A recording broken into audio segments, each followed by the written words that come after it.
عبدالعزیز بن مختار نے بیان کیا، کہا ہم سے خالد حذا نے، کہا ہم سے ابو عثمان نے بیان کیا، کہا کہ مجھ سے حضرت عمرو بن عاص رضی اللہ عنہ نے بیان کیا کہ نبی کریم صلی اللہ علیہ وسلم نے انہیں غزوہ ذات السلاسل کے لیے بھیجا۔ عمرو رضی اللہ عنہ نے بیان کیا کہ پھر میں آپ کی خدمت میں حاضر ہوا اور پوچھا کہ سب سے زیادہ محبت آپ کو کس سے ہے؟ آپ نے فرمایا کہ عائشہ رضی اللہ عنہا سے۔ میں نے پوچھا اور مردوں میں؟ فرمایا اس کے باپ سے۔ میں نے پوچھا اس کے بعد؟ فرمایا کہ عمر بن خطاب رضی اللہ عنہ سے۔ اس طرح آپ نے کئی آدمیوں کے نام لیے۔ صحیح بخاری حدیث نمبر 3662۔ شعیب نے خبر دی، ان سے زہری نے بیان کیا، انہوں نے کہا کہ مجھے ابو سلمہ بن عبد الرحمن نے خبر دی اور ان سے حضرت ابو ہریرہ رضی اللہ عنہ نے بیان کیا کہ میں نے رسول اللہ صلی اللہ علیہ وسلم سے سنا، آپ نے فرمایا کہ ایک چرواہا اپنی بکریاں چرا رہا تھا کہ بھیڑیا آ گیا اور ریوڑ سے ایک بکری اٹھا کر لے جانے لگا۔ چرواہے نے اس سے بکری چھڑانی چاہی تو بھیڑیا بول پڑا، درندوں والے دن میں اس کی رکھوالی کرنے والا کون ہوگا، جس دن میرے سوا اور کوئی چرواہا نہ ہوگا۔ اسی طرح ایک شخص بیل کو اس پر سوار ہو کر لیے جا رہا تھا، بیل اس کی طرف متوجہ ہو کر کہنے لگا کہ میری پیدائش اس کے لیے نہیں ہوئی ہے، میں تو کھیتی باڑی کے کاموں کے لیے پیدا کیا گیا ہوں۔ وہ شخص بول پڑا، سبحان اللہ، جانور اور انسانوں کی طرح باتیں کرے۔ حضرت صلی اللہ علیہ وسلم نے فرمایا کہ میں ان واقعات پر ایمان لاتا ہوں، اور ابو بکر اور عمر بن خطاب رضی اللہ عنہ بھی۔ صحیح بخاری حدیث نمبر 3663۔ زہری نے بیان کیا، کہا مجھ کو ابن المسیب نے خبر دی اور انہوں نے حضرت ابو ہریرہ رضی اللہ عنہ سے سنا، انہوں نے کہا کہ میں نے رسول کریم صلی اللہ علیہ وسلم سے سنا، آپ نے فرمایا کہ میں سو رہا تھا کہ خواب میں میں نے اپنے آپ کو ایک کنویں پر دیکھا جس پر ڈول تھا۔ اللہ تعالیٰ نے جتنا چاہا میں نے اس ڈول سے پانی کھینچا، پھر اسے ابن ابی قحافہ حضرت ابو بکر رضی اللہ عنہ نے لے لیا اور انہوں نے ایک یا دو ڈول کھینچے۔ ان کے کھینچنے میں کچھ کمزوری سی معلوم ہوئی، اللہ ان کی اس کمزوری کو معاف فرمائے۔ پھر اس ڈول نے ایک بہت بڑے ڈول کی صورت اختیار کر لی اور اسے عمر بن خطاب رضی اللہ عنہ نے اپنے ہاتھ میں لے لیا۔ میں نے ایسا شہزور پہلوان آدمی نہیں دیکھا جو عمر رضی اللہ عنہ کی طرح ڈول کھینچ سکتا۔ انہوں نے اتنا پانی نکالا کہ لوگوں نے اپنے اونٹوں کو حوض سے سیراب کر لیا۔ صحیح بخاری حدیث نمبر 3664۔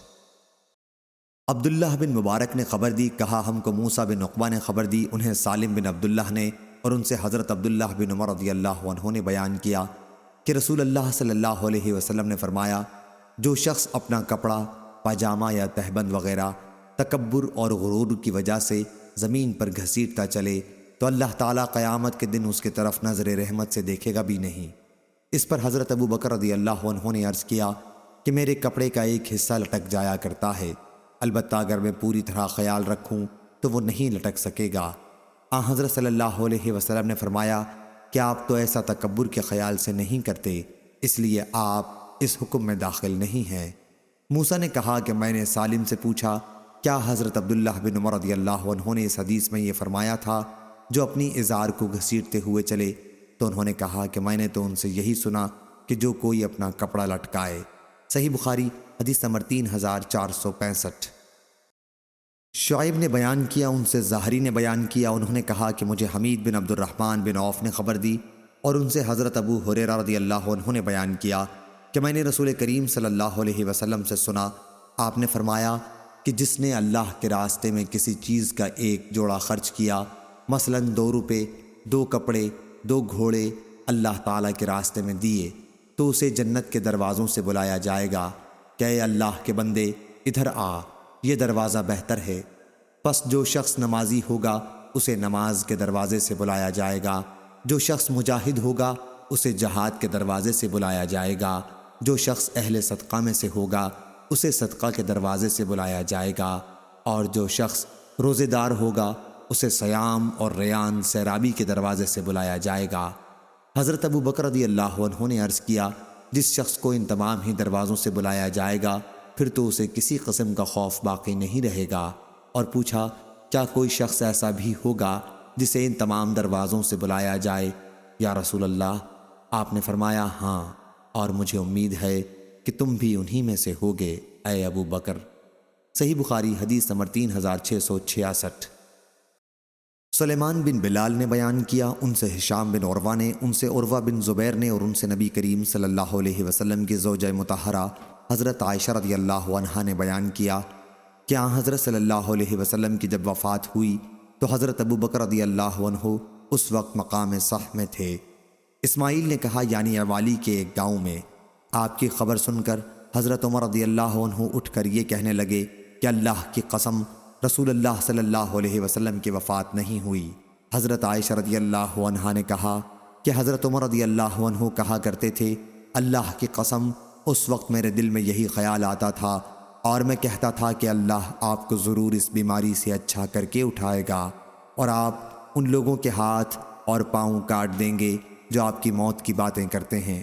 اتنے میں حضرت ابو بکر رضی اللہ عنہ تشریف لے آئے اور اندر جا کر آپ کی نعش کے اوپر سے کپڑا اٹھایا اور بوسہ دیا اور کہا میرے باپ اور ماں آپ پر فدا ہوں، آپ زندگی میں بھی پاکیزہ تھے اور وفات کے بعد بھی، اور اس ذات کی قسم جس کے ہاتھ میں میری جان ہے اللہ تعالیٰ آپ پر 2 مرتبہ موت ہرگز طاری نہیں کرے گا۔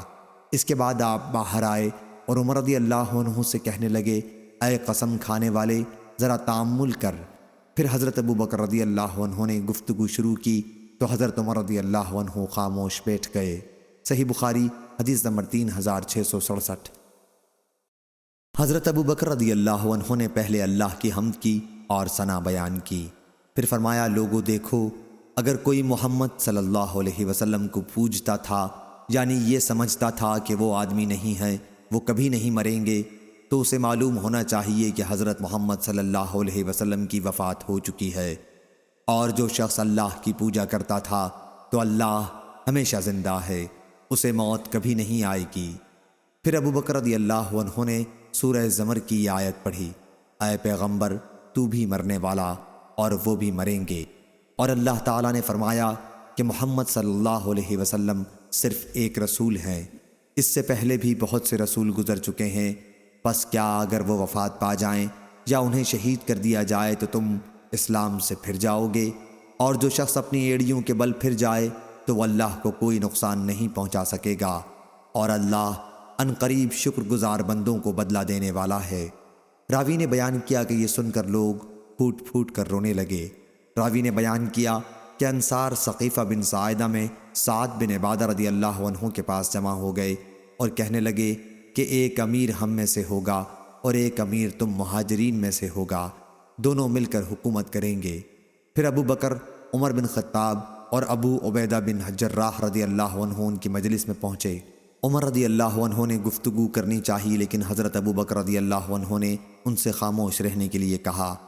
عمر رضی اللہ عنہ کہا کرتے تھے کہ اللہ کی قسم میں نے ایسا صرف اس وجہ سے کیا تھا کہ میں نے پہلے ہی سے ایک تقریر تیار کر لی تھی جو مجھے بہت پسند آئی تھی، پھر بھی مجھے ڈر تھا کہ ابو بکر رضی اللہ عنہ کی برابری اس سے بھی نہیں ہو سکے گی۔ آخر حضرت ابو بکر رضی اللہ عنہ نے انتہائی بلاغت کے ساتھ بات شروع کی۔ انہوں نے اپنی تقریر میں فرمایا کہ ہم قریش امراء ہیں اور تم جماعت انصار وزراء ہو۔ اس پر حضرت حباب بن منظر رضی اللہ عنہ بولے کہ نہیں، اللہ کی قسم ہم ایسا نہیں ہونے دیں گے، ایک امیر ہم میں سے ہوگا اور ایک امیر تم میں سے ہوگا۔ حضرت ابو بکر رضی اللہ عنہ نے فرمایا کہ نہیں، ہم امراء ہیں، تم وزراء ہو۔ وجہ یہ ہے کہ قریش کے لوگ سارے عرب میں شریف خاندان شمار کیے جاتے ہیں اور ان کا ملک یعنی مکہ عرب کے بیچ میں ہے، تو اب تم کو اختیار ہے یا تو عمر سے بیعت کر لو یا ابو عبیدہ بن جراح سے۔ حضرت عمر رضی اللہ عنہ نے کہا نہیں، ہم آپ سے ہی بیعت کریں گے، آپ ہمارے سردار ہیں، ہم میں سب سے بہتر ہیں اور رسول کریم صلی اللہ علیہ وسلم کے نزدیک آپ ہم سب سے زیادہ محبوب ہیں۔ حضرت عمر رضی اللہ عنہ نے ان کا ہاتھ پکڑ لیا اور ان کے ہاتھ پر بیعت کر لی۔ پھر سب لوگوں نے بیعت کی۔ اتنے میں کسی کی آواز آئی کہ سعد بن عبادہ کو تم لوگوں نے مار ڈالا۔ عمر رضی اللہ عنہ نے کہا انہیں اللہ نے مار ڈالا۔ صحیح بخاری حدیث نمبر 3668۔ عبداللہ بن سالم نے زبیدی سے نقل کیا کہ عبد الرحمن بن قاسم نے بیان کیا، انہیں قاسم نے خبر دی اور ان سے عائشہ رضی اللہ عنہا نے بیان کیا کہ نبی کریم صلی اللہ علیہ وسلم کی نظر وفات سے پہلے اٹھی اور آپ نے فرمایا اے اللہ مجھے رفیق اعلیٰ میں داخل کر۔ آپ نے یہ جملہ 3 مرتبہ فرمایا اور پوری حدیث بیان کی۔ عائشہ رضی اللہ عنہا نے کہا کہ حضرت ابو بکر اور عمر رضی اللہ عنہ دونوں ہی کے خطبوں سے نفع پہنچا۔ حضرت عمر رضی اللہ عنہ نے لوگوں کو دھمکایا کیونکہ ان میں بعض منافقین بھی تھے، اس لیے اللہ تعالیٰ نے اس طرح غلط افواہیں پھیلانے سے ان کو باز رکھا۔ صحیح بخاری حدیث نمبر 3669۔